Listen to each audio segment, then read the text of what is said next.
Hey guys, Vern. Welcome back to another video. Now today's video is about how strong is the sun in the Philippines? Oh, that's a great question, and it's something that you don't hear about very often, so let's check it out. Hey, Vern. Now I always get a kick out of tourists that come to the Philippines and they go down to the beach and they lay out their towel and they're thinking, yeah, we're gonna sunbake, we're gonna suntan, get our skin nice and golden brown. But they fail to realize the sun here is no joke. It will cook you so fast you won't even believe it. Now I had to find that out the hard way. I had a beach date the first year I was here, and I went down to the beach. And I think I was out into the water for maybe 45 minutes. And by the time I came back, I was so red I couldn't even believe it.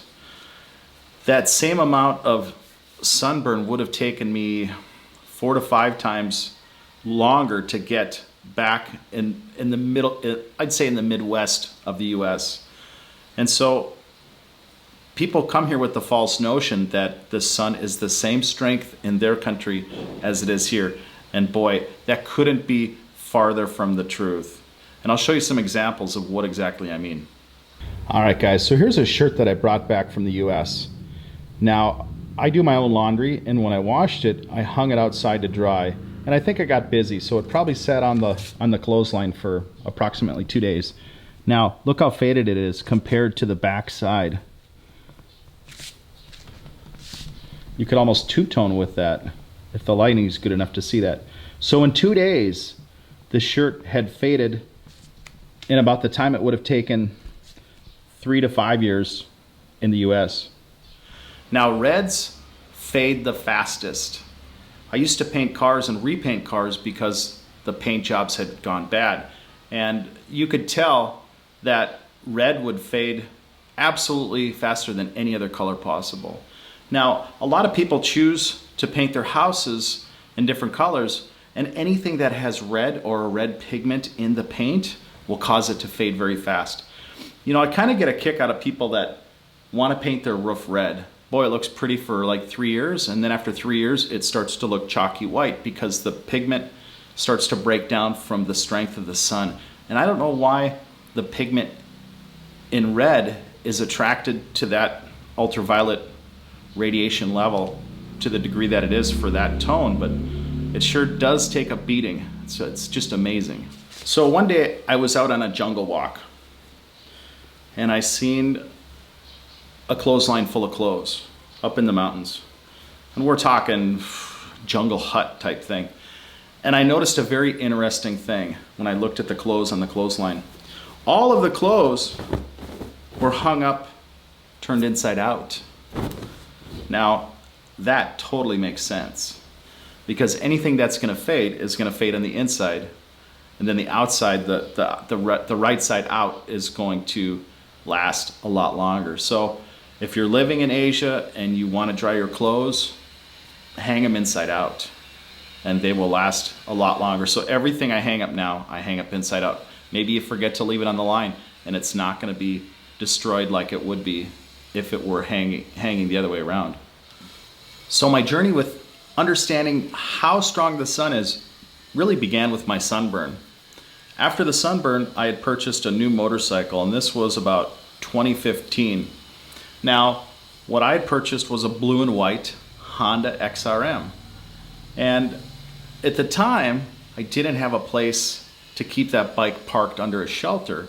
And I didn't think it was that necessary. Most people just leave their motorcycles outside and they could care less. After, I would say, 6 months, I started to notice that the fenders, the blue part of the fenders, were fading quite fast. Now, back home, in a cooler climate, Oregon, Minnesota, it would have taken 6 to 10 years for the parts to have faded to that level. And I was pretty shocked. I'm like, oh my gosh, how could it fade that fast?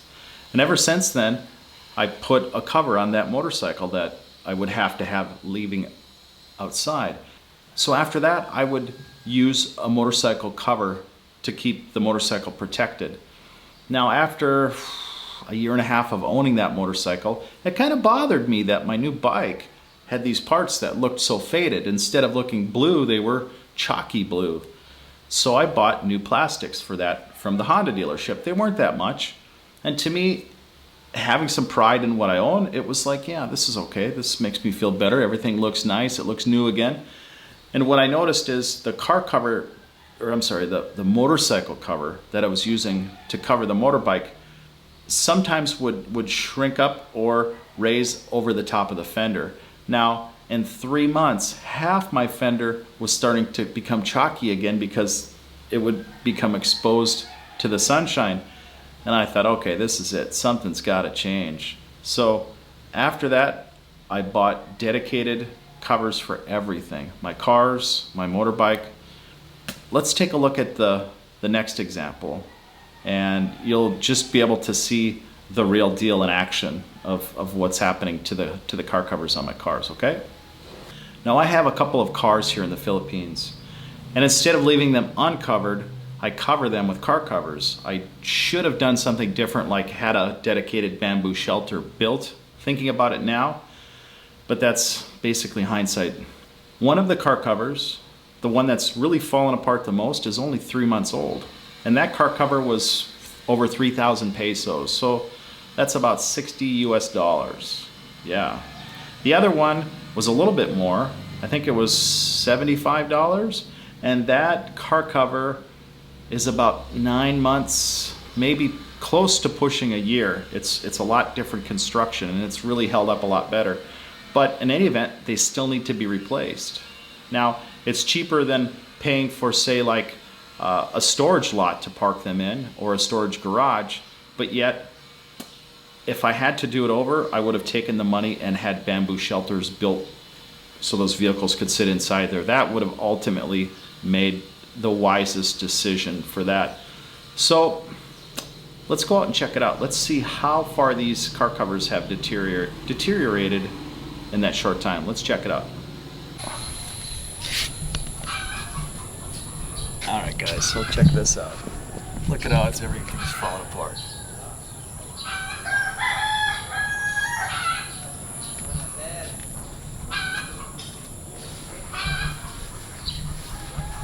So see, it's all coming apart here.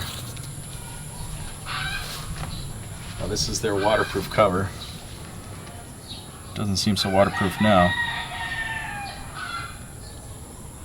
Pretty sad, right? So this is a $60 cover that lasted 3 months. 3,000 pesos.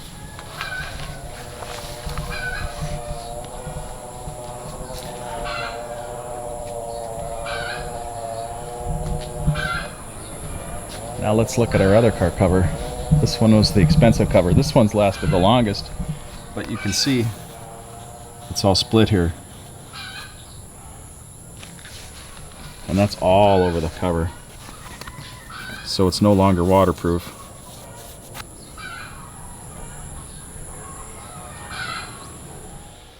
Alright guys, there you have it. So those are some examples to show you exactly how crazy the sun is here. Now, when you come here, you travel here, try to observe how the locals are. Are they out in the noonday sun? When do they come out? You'll find they come out in the early morning and in the evening because they know not to hang outside when the sun is that strong. So if you do those things, you'll have a lot better vacation, and you won't get sunburnt and have to pay for that. I know how long that takes to get better. So, all right, guys, hopefully that helped you. And if you have some thoughts, tips, tricks, or ideas, go ahead and leave me some comments. All right, thanks, guys.